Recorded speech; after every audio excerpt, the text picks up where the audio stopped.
Hello everyone, welcome back to League of Legends DFS Esports Breakdown. Today for the June 13th slate.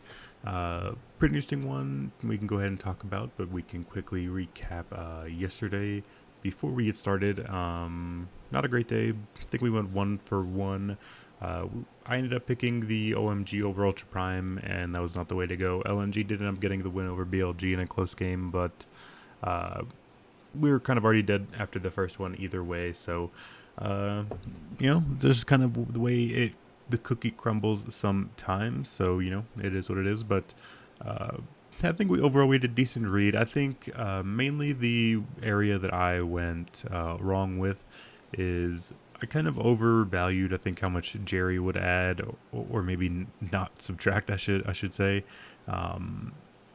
I expected more from him. Jerry looked really, really bad, really, really out of place. It's kind of tough to predict these kind of things because he actually looked pretty decent in the LDL, but he looked really, really bad. I could argue he kind of solo lost them in the first game, and then game 2, I think they were just pretty tilted, and ended up losing anyway. I would expect Cold to come back instantly, but who knows? I mean, if Jerry gets another chance, then maybe it's on first stage nerves or something. Possibility. But OMG looked really bad with Jerry. I think Jerry specifically really let us down. And then LNG over BLG, pretty close game. Close series, close games, all that stuff. Kind of went as expected. LNG slightly took the edge. I'm pretty intrigued with LNG going forward. I'm still pretty happy with I have them at first, and we'll see if it pans out. So we'll move ahead after a poor performance, and we get some repeat teams already. So in the LPL, these teams travel to the stadiums and they play kind of in groups or whatever, in mini round robins, you could say. So last up we had Weibo IG, and then we had FPX EDG. Now they're swapping it up. It is IG FPX and Weibo EDG. This could be pretty interesting. I'm guessing you guys could probably already see the direction I'm headed if you if you're ever see the videos or anything. You guys probably already know what I'm leaning, but I could try to explain myself a little bit more in case you guys are not quite in tune, with how I view things. So I'm leaning IG over FPX here. Again, I think FPX is like a little overrated. Again, I still just kind of dislike the team after they made the jungler swap, sending Beishuan down to the FPX Academy team. They ended up playing with Clid. I just don't like FPX here. I just feel like Hung's overrated. LWX is okay. Care is not shown much. I do like Shallow, Clid's okay, but I'm just not liking what expectations are pretty low on them, in my opinion. So that's how it goes, and I like IG. That's a team I'm buying into. I think they have really strong players in a lot of aspects. I just need to put it together. And I think they did actually show some stuff in the Weibo series, specifically game 2, of course. But I think they actually showed a decent amount of proactivity and game plan knowledge and just overall skill. So I think overall this is a pretty close matchup. I do believe FPX is a pretty decently sized favorite, minus 235. I kind of disagree with that. I would have FPX as a slight favorite, maybe like minus 150 or so, but I don't think minus 235 is that fair. I think these are both pretty closely skilled teams. So I'm just going to simply take the underdog in what I think is a misprice, and we'll move on from there. I do expect this series to be relatively bloody, but I think so it will this one at Weibo EDG. I think it's safe to say that this is going to be a really, really telling series. This is going to be one I'm definitely going to keep an eye on for sure. Neither of these teams really look too convincing against lower tier teams in IG and FPX. So if we think back to, I believe it was just day 1, Weibo took a 2-1 over IG, and then EDG took a 2-1 over FPX. So neither of the series were convincing against what you could argue is much lower opposition. For me, what it comes down to is kind of what I saw on that first day. It looks like the Shy still definitely has his propensity to run it down and make a really stupid plays.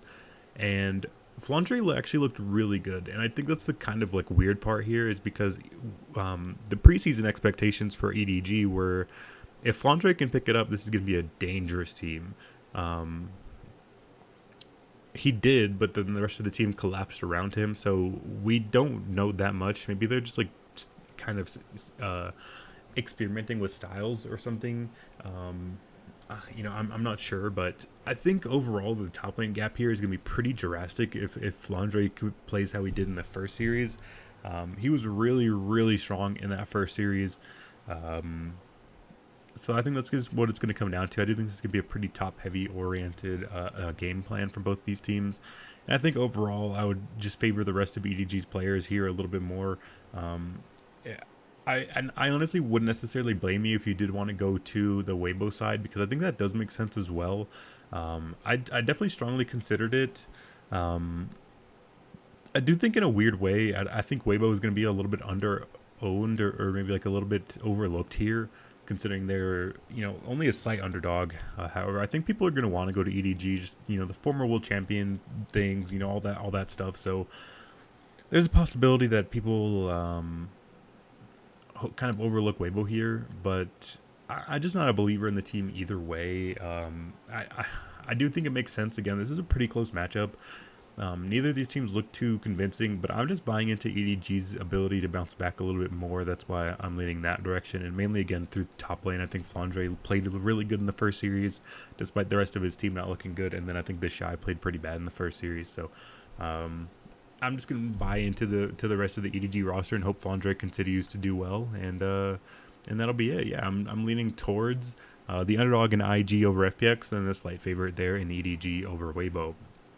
So we can look at the how these teams broke down, in terms of action here. So we have Invictus Gaming, Flint Plus Phoenix, Edward Gaming, and Weibo Gaming.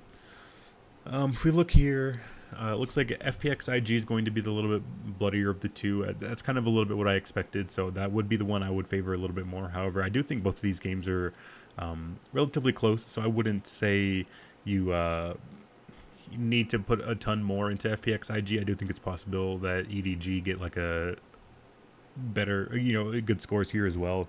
But the numbers definitely do favor the FPX IG series here a little bit as well. Granted, the average game time, something that we definitely need to keep an eye out on. FPX and IG are looking at about a 30-minute average game time, and they're at a 0.88 kills per minute. So I don't know, what is that, like 24 or something? 25, combined kills per minute or combined kills in the game. EDG and Weibo are looking at about a little bit average longer game time, about 31 minutes, with a slightly lower, like 0.79 combined kills per minute. So if we do that, then it's, I don't know, like 22 or something. So it's definitely lower. The expectations are a little bit lower in the EDG Weibo series, but again, I don't think it's a drastic difference. I think you could definitely go both series, but I would slightly lean the FPX IG one. That's the old thing I was using. So we'll look at LPL summer. For the players, we're going to set it to, it's 2021. LPL 2022 spring. Let's set it to the most recent patch.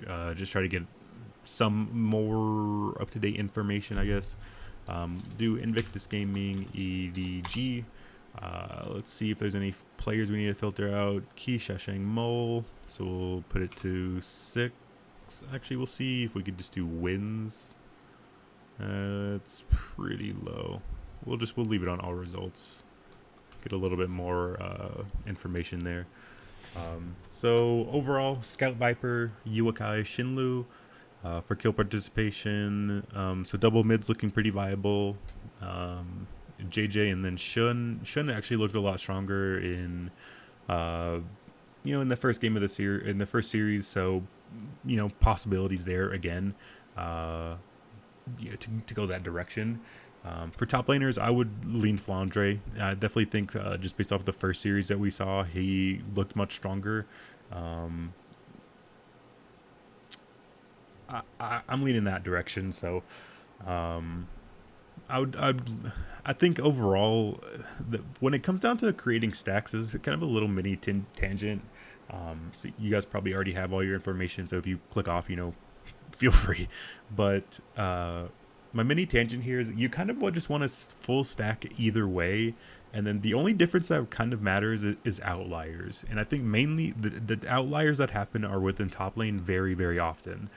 So we look at the stats here, and Flandre and Zika are definitely both the lowest, but Flandre is not that far behind everyone else. Zika is a good bit behind everyone, so you would probably want to try to avoid Zika over Flandre. So you could want to try to put Flandre in, but the rest of your lineup is probably just going to be however you stack. So if you do go like double mids, which I think is a pretty strong option here just based off of the numbers we're looking at, it looks like Wink's numbers are pretty low, so I don't know if you do want to go double ADs. It would make sense to get a Viper captain in here because his numbers are pretty good. 35% kill participation by really high on the slate. 72% kill participation, or 35% kill share, I mean, and 72.5% kill participation. So really, really strong numbers for Viper. The problem is you have to pair him with Wink, and Wink's kill participation is pretty low. His kill share is relatively low, so that's the kind of downside to that. That's that's what I'm looking at. So in terms of construction, again, I'm probably just gonna keep this keep my little just two lineup game going, and unless there's something that changes, I'm probably just gonna do two lineups, one with an EDG primary, one with an IG primary, and call it a day, and kind of quote unquote hedge out that way. But hopefully one of the two teams does well. I like IG here. I think IG is probably the spot I'm gonna go the most on for sure. I like IG.